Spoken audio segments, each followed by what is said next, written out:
आजकल सभी के बाल समय से पहले ही सफेद होने लगते हैं। जैसे ही बच्चे 5 से 6 साल पूरा करते हैं, देखते हैं कि उनके कुछ कुछ बाल सफेद होने लगते हैं। बच्चों में ये प्रॉब्लम बहुत ज्यादा आती है। अपने आसपास देखिए, किसी न किसी बच्चे का बाल सफेद होने लगा होगा। तो अगर एक एज के बाद बाल सफेद हो रहा है तब तो ज्यादा दिक्कत नहीं होती है।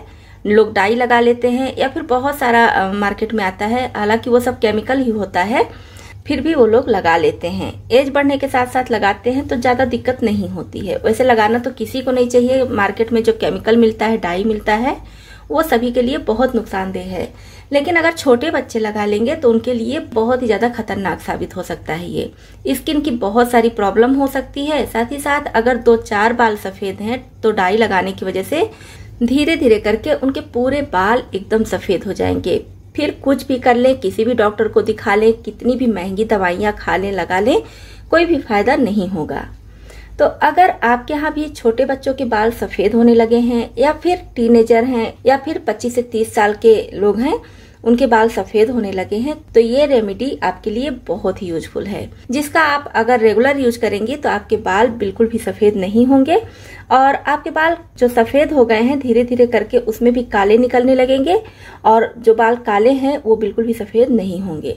साथ ही साथ सर में अगर रूसी है, खुजली होती है या फिर बाल बहुत ज्यादा पतले हैं, 2 मुँहे हैं, तो वो सारी प्रॉब्लम भी दूर हो जाएगी। इसके लिए सबसे पहले हमें चाहिए एक लोहे की कढ़ाई। यहाँ पर लोहे की कढ़ाई ले लीजिए या लोहे का कोई भी बर्तन है तो आप उसको ले सकती हैं। तो बस लोहे की कढ़ाई को गैस पर चढ़ाएंगे, फ्लेम ऑन करेंगे और इसमें डाल देंगे 1 कप पानी।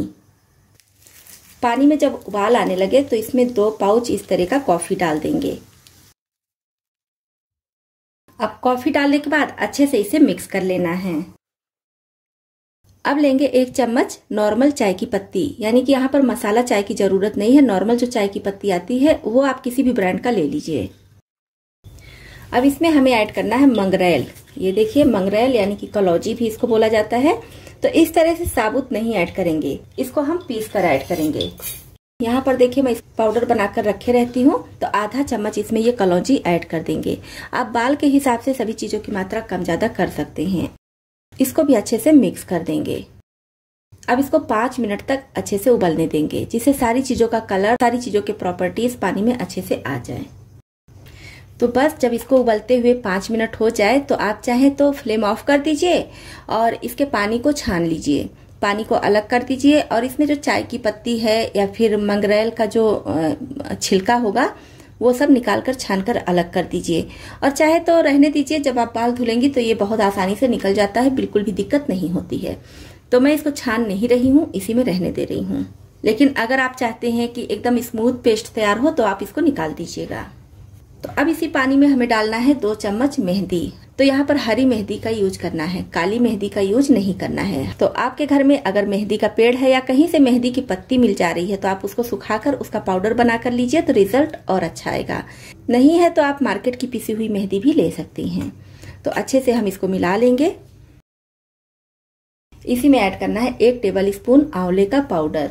आंवला वैसे तो हमारे पूरे शरीर के लिए बहुत ही ज्यादा फायदेमंद होता है, तो बालों के लिए भी बहुत ज्यादा फायदेमंद होता है। तो यहाँ पर हम आंवला लेंगे। इससे क्या होगा, हमारे बालों की ग्रोथ बहुत अच्छी होगी। बाल पतले हैं तो मोटे होंगे। यहाँ पर मैं ऐड कर रही हूँ 2 टेबल स्पून सिकाकाई, भृंगराज और रीठे का पाउडर। 3 चीजों को एक साथ मिलाकर मैं घर पर ही पीसकर तैयार कर ली हूँ। कोशिश कीजिए कि साबुत लाइए और घर में पीसकर तैयार कीजिए, तो हमें पता रहता है कि ये असली है। अगर आप मार्केट से पाउडर लेंगी तो उसमें पता नहीं होता है कि असली है कि मिलावट है। तो मैं क्या करती हूँ, मैं साबुत लेकर आती हूँ और घर में पीसकर रख लेती हूँ। तो अभी तो मैं आंवला पाउडर अलग से डाली हूँ, लेकिन कभी कभी आंवला, सिकाकाई, रीठा और भृंगराज एक साथ में पीसकर तैयार करके रख लेती हूँ। तो बस इसको हमें बहुत ज्यादा गाढ़ा नहीं करना है, क्योंकि हमें इसे रात भर रखना है। तो रात भर रखने के लिए सारी चीजें फूलेंगी तो ये थोड़ा सा गाढ़ा हो जाता है। जो चीजें मैं बाद में ऐड की हूँ उसको फ्लेम ऑफ करके ही ऐड करना है, जिससे किसी का भी पोषक तत्व तो नष्ट ना हो। अगर बहुत ज्यादा हम इसको पका भी देंगे, जो भी इसमें प्रॉपर्टीज हैं वो सब धीरे धीरे खत्म होने लगती हैं। तो बहुत ज्यादा इसको पकाना भी नहीं है। तो बस अब अच्छे से सारी चीजें मिक्स हो गई हैं। अब इसे हमें रख देना है रात भर के लिए। रात भर इसको रखने से क्या होगा कि सारी चीजों का कलर बहुत अच्छे से कढ़ाई में आ जाएगा। कढ़ाई का खुद अपना कलर होता है, क्योंकि हम लोहे की कढ़ाई लिए हैं, वो भी सारी चीजों में अच्छे से मिक्स हो जाएगा। सारी चीजें बहुत अच्छे से काली हो जाएंगी, जो हमारे बालों के लिए बहुत ही अच्छी होंगी। तो इस रेमेडी से ऐसा नहीं है कि सिर्फ आपके बाल ही काले होंगे, आपके बाल की ग्रोथ भी बहुत अच्छी होगी। आपके बाल झड़ रहे हैं, दो मुहे हैं, रूखे सूखे रहते हैं, बेजान से रहते हैं, या बहुत ज्यादा पतले हैं, या बालों में रूसी है, तब ये रेमेडी आपके लिए बहुत ही यूजफुल है। रात भर के लिए मैं इसको रखी थी, जिसकी वजह से देखिए और ज्यादा ये काला हो गया है। आप इसको अपने हिसाब से गाढ़ा या पतला रख सकती हैं। तो बस अब इसको बाल में लगाने के लिए क्या करेंगे, इस तरह से ब्रश लेंगे, बाल में इसको अच्छी तरह से लगाएंगे। ऐसा नहीं है कि जहां पर सफेद है सिर्फ वहीं पर लगाना है, बाल को इस तरह से खोलते हुए पूरे जड़ में खूब अच्छी तरह से लगा देना है। इससे क्या होगा कि जो भी बाल नए निकलेंगे वो भी काले ही निकलेंगे। लगाने के बाद आप इसको छोड़ दीजिए 1 घंटे के लिए। 1 घंटे में अपना काम बहुत अच्छे से ये करेगा। 1 घंटे के बाद नॉर्मल पानी से धुल लीजिए। इसमें ध्यान रखना है कि शैम्पू नहीं लगाना है, बस आप नॉर्मल पानी से धुल लीजिए। और आपको इसमें शैम्पू लगाने की जरूरत भी नहीं पड़ेगी, क्योंकि हम इसमें रीठा, आंवला, सिकाकाई सारी चीजें ऐड किए हैं जो शैम्पू का काम भी करता है। तो आपको अलग से शैम्पू लगाने की जरूरत बिल्कुल भी नहीं है।